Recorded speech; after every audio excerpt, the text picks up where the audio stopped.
You little characters have no idea who's sitting in front of you right now. You're about to shit your fucking pants. You got your perspective. I just want to be happy. Don't you want to be happy? What I'm going to do is kind of give you guys a little bit about my background, spit a couple things that are on my mind that I think might be valuable for your life, and then hopefully maybe even do a little bit of Q&A with you guys, because I think that matters as well. So it's really fun to be here because when I think back to my childhood and school in general, I have a really interesting relationship with school because I was an atrociously bad student, right? My whole life I got D's and F's, right? And so I'm not so sure how well of an opening line that is for the mentors and everybody else, but I think it's super important for you to hear where I'm going with this. It doesn't mean that you should go and get D's and F's and things of that nature, but what I'm gonna speak to you about is where I come from, what got me to where I am today, and that's not predicated on how successful I am financially or reputation-wise. I sit in front of you today as a 43-year-old man who's extremely happy. And happiness to me needs to become the thing that everybody tries to achieve, whether they're sitting here or they're sitting back there, even though they're much further along. So I was born in the former Soviet Union. I was born in a small country called Belarus, which was part of the Soviet Union near Russia and that part of the world, near Poland. I came to America when I was 3. We were unbelievably poor. I lived in a studio apartment in Queens from the ages of 3 to 6 years old.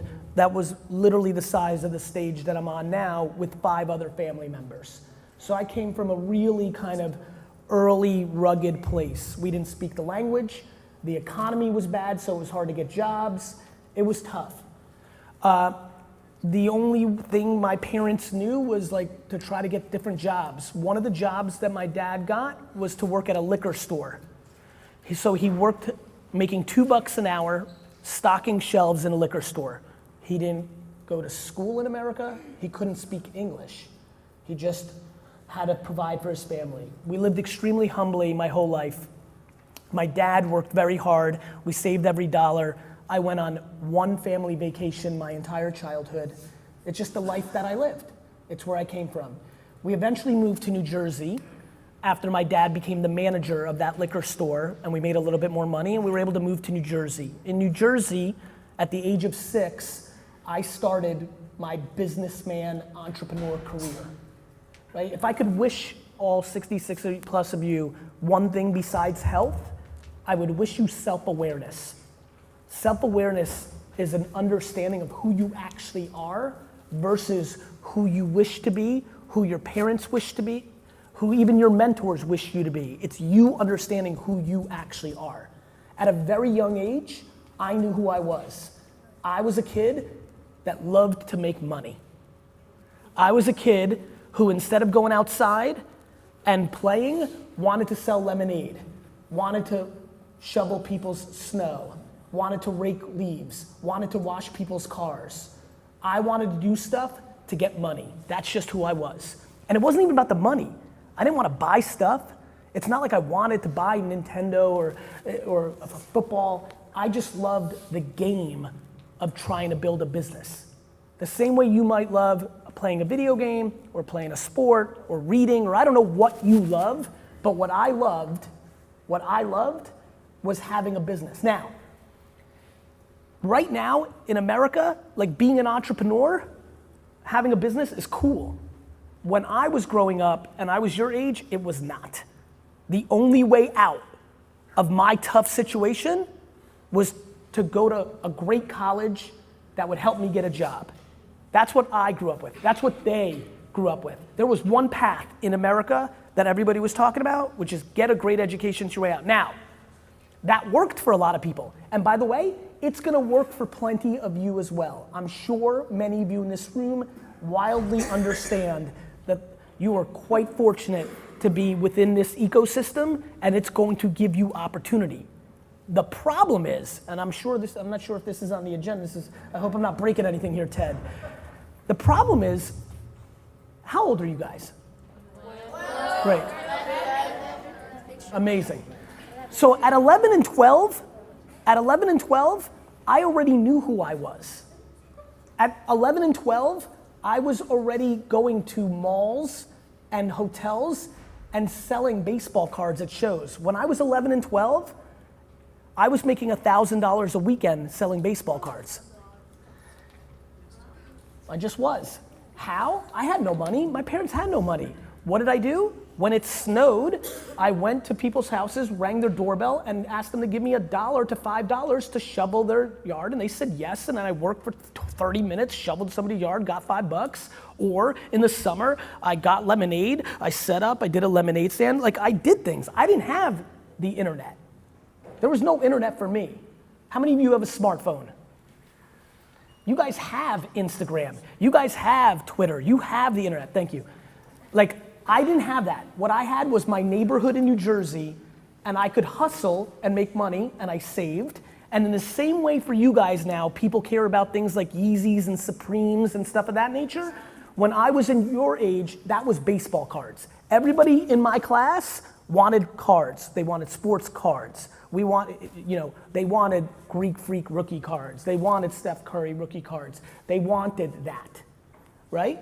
So I took the money that I made from shoveling snow and lemonade, and I started buying cards, and I'd buy somebody's card for $2, and I'd sell somebody in class for $4, and I worked slowly and surely and every day. And by the time, it's crazy to look at you, because you guys look young as hell to me right now. To look at your faces and realize I was already doing baseball card shows for real and making that kind of money. What's crazy is you have a much bigger advantage over me. You do actually have Instagram. You do actually have Twitch. You do actually have YouTube. You have that. I didn't. And so I sit and look at you. I laugh when people think like that you're so blessed to sneak into this little group and that educate. That's great and that's right. And a lot of the human principles and friendship and stuff of that nature. Ted's right. I promise you something right now, and this is going off the script again. You actually having a friendship with the kid to the left and right of you is gonna matter a hell of a lot more when you're older than the reading level you're at, or if you learn calculus eventually. That's just life. That's how I see life. Now, that's for me, because I was self-aware, because I wasn't a good student, and because that's what I was. Some of you may be geniuses in science. You may fall in love with reading because you never did it before. That's you. You need to be you. But let me tell you this, the hardest thing at this age is to be you and not let other people's voices into your head to factor into who you should be. The hardest thing right now is to not do what you love because it's not cool or nobody else likes it or grows with it. That's the hardest thing. It's hard at this age to love kites or to love surfing or to love reading when it's not cool. It's easy to love Supremes and LeBron. Everybody loves Supremes and LeBron. I don't like LeBron that much either. But let me say this, and let me say it very clear to all of you. You are living in the greatest era to be alive of any human being ever, because you have the power of the world in your pocket. And you don't know that because you've never known no different. You don't know a world without an internet. The fact that you can start an Instagram account tomorrow about any subject, about anything, and a year from now, people are willing to pay you $500 to post a picture on that account, blows my mind. And if that's in you and you love that, you need to take that very, very seriously. It just is. People are you're gonna hear messages from where you live and in this class, and they're gonna come in both different places about how fortunate you are to hear and how tough you have it there. And the reality is, honestly, in my heart, I just genuinely don't think those things matter as much as everybody else in this room does. I think what matters the most is that you have the internet. And regardless of where you're from or how it's supposed to play out, every teacher in my life told me I was gonna be a loser. Straight up. It's just the truth. And by the way, I'm not mad at them. It was the 80s. We didn't have to be that politically correct back then. And when you get bad grades, that's what your teacher thinks. But inside myself, I always knew that wasn't true. I knew what I liked. The reason I had a very happy school career is peer pressure never penetrated my dome. I always knew who I was gonna be. I didn't care what was cool or not cool at the time. I just knew that I was gonna do my thing because I loved it. I didn't care that selling baseball cards went from cool in 6th grade to not cool in 10th grade. I kept doing it because I loved it. And I'm gonna give you another really good piece of advice. All those voices that tell you no, can't, not as good, whether that's your aunt, your neighbor, your older sibling, or even your parents, they're wrong. Life's about yes.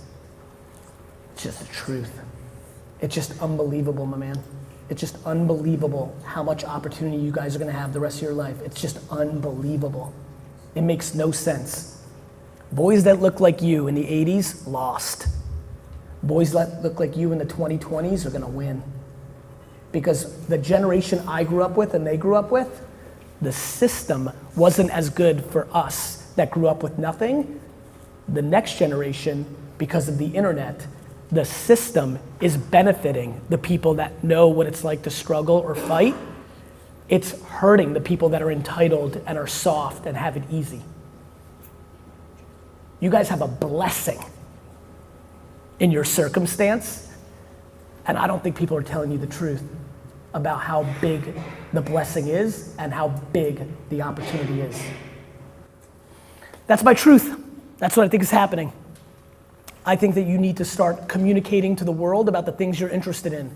The reason most of you haven't started an Instagram account or put out more content is because you're worried about what other people think, or if you don't get enough likes, or all that other crap that everybody worries about. It's called insecurity. You actually worry about what the other person sitting next to you thinks. I understand it, I respect it.